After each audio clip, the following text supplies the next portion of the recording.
आप जानते ही हैं कि कुछ खेल और मैदान ऐसे हैं जहां पाकिस्तान का टैलेंट हमेशा से छाया रहता है और उन्हीं स्पोर्ट्स में से एक है body building.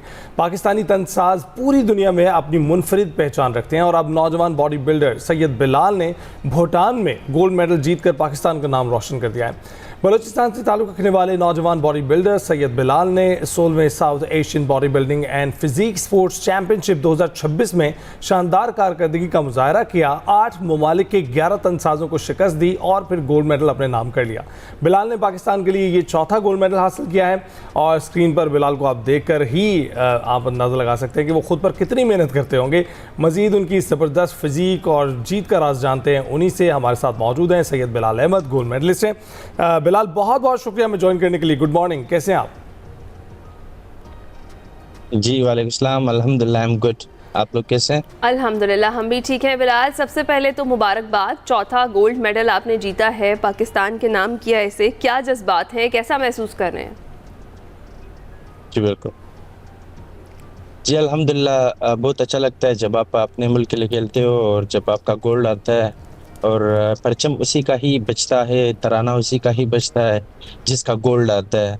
So it's very proud moment. अल्लाह पाक ने मुझे इस काबिल बनाया और ये 4 दफ़ा मैं हैट्रिक पे शुक्र अल्हम्दुलिल्लाह करता आ रहा हूँ कि जो है मैं मुल्क को ये एजाज़ दिलाता हूँ कि सारे जितने भी ममालिक से वो मेरे एंथम के लिए खड़े होते हैं और मेरे कंधों पे झंडा होता है, पीछे मेरा झंडा लगता है और सारे मेरे मुल्क के एंथम के रिस्पेक्ट में खड़े हो जाते हैं। सो फील सो प्राउड कि मैं बलूचिस्तान जैसे इलाके से ताल्लुक़ रखने वाला, अल्लाह पाक ने मुझे ये शर्फ बख्शा कि मैं अपने मुल्क को इतनी इज्जत दिला सकूं। बिल्कुल ऐसा ही है and thank you for that, क्योंकि जो भी हमारे स्पोर्टिंग एथलीट्स हैं जो हमारा नाम रोशन करते हैं, we should be thankful for them. ये बताइएगा कि बिलाल, अब कितनी देर से आप ये बॉडी बिल्डिंग कर रहे हैं और उसके साथ साथ आपकी जर्नी के हवाले से जो शायकीन है वो जानना चाहेंगे कि आपने शुरू कहाँ से किया और इसका इंतखाब क्यों किया? जी, शुरू तो इस तरह हुआ था कि कभी प्लान नहीं किया था कि मैं इस तरह बॉडी बिल्डर बनूंगा, बस एक रैंडम स्टार्टअप था। इवन कि जब मैंने शुरू किया था मेरे वालिद ने मुझे बड़ा डांटा था कि आप ये क्या कर रहे हो, ये किस फील्ड में आ गए हो। लेकिन अनफॉर्चुनेट करते करते कराते कराते मैंने एक रैंडम कंपटीशन खेला और उसमें करते करते मैं जीत गया और ये सिलसिला आज तक चलता आ रहा है। So it's been 10 years doing body building. ज़बरदस्त, और इतनी जानदार और ज़बरदस्त फिज़ीक है आपकी, इसका राज लोग जानना चाहते हैं। ये रूटीन आपकी क्या है, इसमें डाइट का कितना रोल है, सप्लीमेंट्स का कितना रोल है, ये ज़रा बताएं। इसमें सारा रोल जो होता है वो कंसिस्टेंसी और डाइट का और डिसिप्लिन का होता है। मुझे जो है तकरीबन ऑलमोस्ट 5 साल हो गए कि मैंने रोटी, सालन, मीठा ये चीज़ें मैंने नहीं खाए। सो बहुत कुर्बानी देने वाला काम है। आप लोग मेरे चेहरा देख सकते हैं, अभी भी इस तरह सूखा सूखा रहता है हर टाइम। सो ये सिर्फ डाइट है। सो मैं चिकन खाता हूँ, एग्स खाता हूँ, राइस, सैलड, ये जितनी भी बॉडी की प्रोटीन रिक्वायरमेंट्स होती है मैं वो पूरा करता हूँ। बाकी सप्लीमेंट्स की बड़ी हेल्प होती है इसमें। फिश ऑयल ज़रूरी होता है, मल्टीविटामिन ज़रूरी होता है, वो चीज़ें जो आम रूटीन में खुराक में हम पूरी नहीं कर सकते, लाइक विटामिन डी हो गया, सनसम, उस तरह पूरी नहीं करते, हर बंदे का कम रहता है। सो वो चीज़ें जो है वो फिर हम सप्लीमेंट के थ्रू हेल्प लेते हैं और उस चीज़ को पूरा करते हैं। तो बिलाल, आपके जो फेवरेट फूड्स होंगे, जैसे बिरयानी बहुत फेवरेट होती है लोगों की और भी कोई चीज़ हो सकती है जब, हाँ, तो फिर आप उसके बगैर कैसे रह लेते हैं, या फिर कोई चीट डे रखा होता है कि इस दिन खा सकते हैं, या फिर कोई कंपटीशन नहीं आ रहा तो तब हम खा सकते हैं? जब आपके स्पेशली मैं ये फील करता हूँ कि जब मेरी ये पूरी मुल्क की जिम्मेदारी मेरे कंधे पे होती है तो फिर मैं बड़ी कुर्बानियाँ देता हूँ। और स्पेशली इस फील्ड में मेरे वालिद साहब ने बड़ी कुर्बानियाँ दी है मुझे यहाँ तक पहुँचाने के लिए। बट अनफॉर्चुनेटली आज से तकरीबन 3 महीने पहले मेरे वालिद साहब वफात कर गए किसी बीमारी की वजह से। तो उसके बावजूद मैंने उसके कब्र पे वादा किया, मैंने कहा आपका ये बेटा इंशाल्लाह पूरी दुनिया को बताएगा क्या है मैं किसका बेटा और किस मुल्क से ताल्लुक रखता हूँ। मैं हर जगह आपको प्राउड फील कराता हूँ। बहुत फख्र होगा आपके ऊपर बिलाल।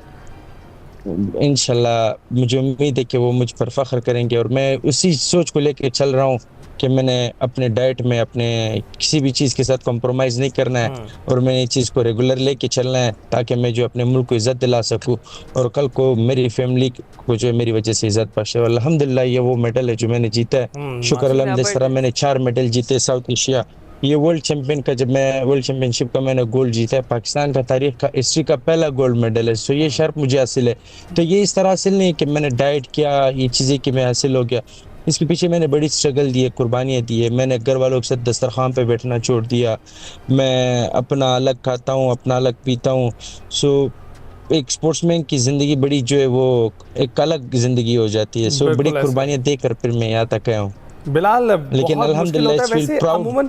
जब क्या फ़र्क पड़ता है डाइट में? जो एक आम दस्तरखान पे चीज़ें होती हैं वो क्यों नहीं खाना जो है रिकमेंडेड होता, और जब बॉडी बिल्डिंग आप कर रहे होते हैं तो उसमें फिर एक ख़ास क्वांटिटी भी आपको चाहिए होती है प्रोटीन की, कार्बोहाइड्रेट्स की। एग्जैक्टली वो बिल्कुल किस तरह से आप मैनेज करते हैं और खाना बनाते कैसे हैं? क्योंकि अमूमन ऑयल वगैरह अवॉइड किया जाता है उस दौरान। एग्जैक्टली बिल्कुल। जो हम घर का खाना होता है वो तो ऑफ कोर्स ऑयल में बनता है। रोटी होती है उसमें आटा वगैरह होता है। वो एक रोटी में ऑलमोस्ट, अगर बड़ी रोटी होती है तो उसमें 700-800 कैलोरीज होती है। तो हम जो बड़ी कैलोरीज काउंट करके खाते हैं, अब जैसे मैं चिकन खाता हूँ, एग्स खाता हूँ, तो सारा मैं बॉयल फूड खाता हूँ। अगर मेरा कभी बॉयल से दिल भर जाता है फिर मैं कुछ दिन जो है वो थोड़ा सा जो है वो बारबेक्यू टाइप खाता हूँ। ठीक है बिलाल, कोई मैसेज बारबेक्यू देना पे स्विच कर चाहेंगे? देता हूँ, उसको बारबेक्यू बना देता हूँ, कभी बॉयल फूड बना देता हूँ। ठीक है। अच्छा, बहुत सारे लोग आपसे इंस्पायर जी, होंगे, बहुत मैसेज सारे यही है, यंग लड़के मैं आपसे इंस्पायर होंगे और आपकी Exactly, बॉडी को बिल्कुल। देखकर बहुत सारी जगहों पर गलत चीज़ों का इस्तेमाल कर लेते हैं। जैसे सप्लीमेंट्स का मैंने जिक्र किया, बगैर किसी रिकमेंडेशन के उनका इस्तेमाल करना बिल्कुल। शुरू कर देते हैं। तो ऐसे बच्चों के लिए, ऐसे बिल्कुल। यंग लड़कों के लिए जो आपकी तरह इस फील्ड में अपना नाम बनाना चाहते हैं, उनके लिए कोई पैगाम? उनके लिए की पैगाम है कि ऑलवेज स्टे पॉजिटिव और हमेशा किसी चीज़ के बारे में रिसर्च करे। दौर जो एडवांस हो गया, ChatGPT का दौर है, उस चीज़ से हेल्प आउट ले ले, वो करे। और नेवर गो फॉर शॉर्टकट का रास्ता जो होता है वो बड़ा अर्जी रास्ता होता है और वो आपको जो है गलत ट्रैक पे लेके जा सकता है। अगर कोई मुझे देखता है, मुझे फॉलो करता है, सो आज अगर मैं 4 इंटरनेशनल गोल्ड लेके बैठा हूँ, इट्स नॉट 2 मंथ्स और 4 मंथ्स की ये गेम नहीं है, ये पीछे मैं 10 साल लगा कर आया हूँ। सो ये बड़ा लंबा रास्ता है। वो हमेशा बोलते हैं लंबे रेस का घोड़ा बने, छोटे रेस का घोड़ा ना बने। सो छोटे रेस का घोड़ा जो है वो जल्दी थक के हार के बैठ जाता है। बिल्कुल ऐसा ही है। इसलिए हमेशा पेशेंस से इंसान को काम लेना चाहिए, सब्र से काम लेना चाहिए। और जब आप सब्र से काम लेते हैं फिर आप जाके किसी मुकाम पे पहुंचते और फिर आप जो अच्छा फील करते। बिल्कुल ठीक। So always stay Bilal, positive. Young generation को ये पैगाम।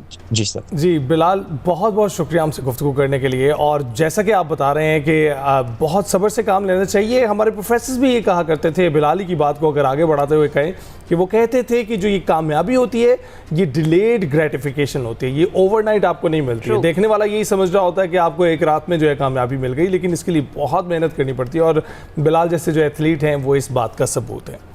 ब्रेक के बाद हाजिर हूँ।